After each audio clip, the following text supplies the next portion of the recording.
ರಸ್ತೆ ತಿರುವಿನಲ್ಲಿ break failure ಆಗಿ ರಸ್ತೆ ಪಕ್ಕದ ಹಳ್ಳಕ್ಕೆ ಬಿದ್ದ ಖಾಸಗಿ ಬಸ್.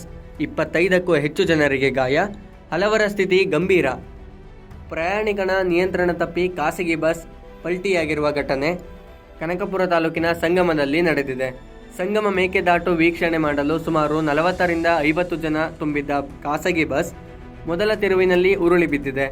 ಬೆಂಗಳೂರು ಮೂಲದ ಪ್ರವಾಸಿಗರು ತಾಲೂಕಿನ ಕೋಡಿಹಳ್ಳಿ ಹೋಬಳಿಯ ಬೆಟ್ಟದ ಹಲಸೂರು ಗ್ರಾಮದ ಸಂತ ಆಂಟೋನಿ ಹಾಗೂ ಮರಿಯಮ್ಮ ದೇವಾಲಯಕ್ಕೆ ಭೇಟಿ ನೀಡಿ ಪ್ರಾರ್ಥನೆ ಸಲ್ಲಿಸಿದ ನಂತರ ಸಂಗಮ ಮೇಕೆದಾಟಿಗೆ ವೀಕ್ಷಣೆಗೆ ಆಗಮಿಸುವ ವೇಳೆ ಮೊದಲ ತಿರುವಿನಲ್ಲಿ ಬಸ್ 3-4 ಬಾರಿ ಉರುಳಿ ಬಿದ್ದಿದೆ. ಅದೇ ಖಾಸಗಿ ಬಸ್ನಲ್ಲಿದ್ದ ಮಕ್ಕಳು, ವೃದ್ಧರು ಗಂಭೀರವಾಗಿ ಗಾಯಗೊಂಡಿದ್ದಾರೆ. ಅದೃಷ್ಟವಶಾತ್ ಯಾವುದೇ ಪ್ರಾಣಾಪಾಯವಾಗಿಲ್ಲ.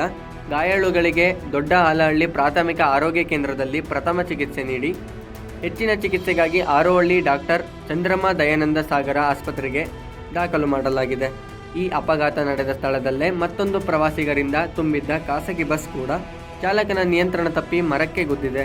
ಪ್ರವಾಸಿಗರನ್ನು ಕರೆತರುವ ಖಾಸಗಿ ಬಸ್ ಚಾಲಕರಿಗೆ ಕಡಿದಾದ ರಸ್ತೆಯ ತಿರುವಿನ ಬಗ್ಗೆ ಅರಿವಿಲ್ಲದಿರುವುದು ಹಾಗೂ ಸೂಕ್ತ ತಡೆಗೋಡೆಗಳಿಲ್ಲದ ಕಾರಣ ಸಂಗಮದ ಮೊದಲ ತಿರುವಿನಲ್ಲಿ ಇದೇ ರೀತಿ ಹೆಚ್ಚು ಅಪಘಾತಗಳು ಸಂಭವಿಸುತ್ತಿವೆ.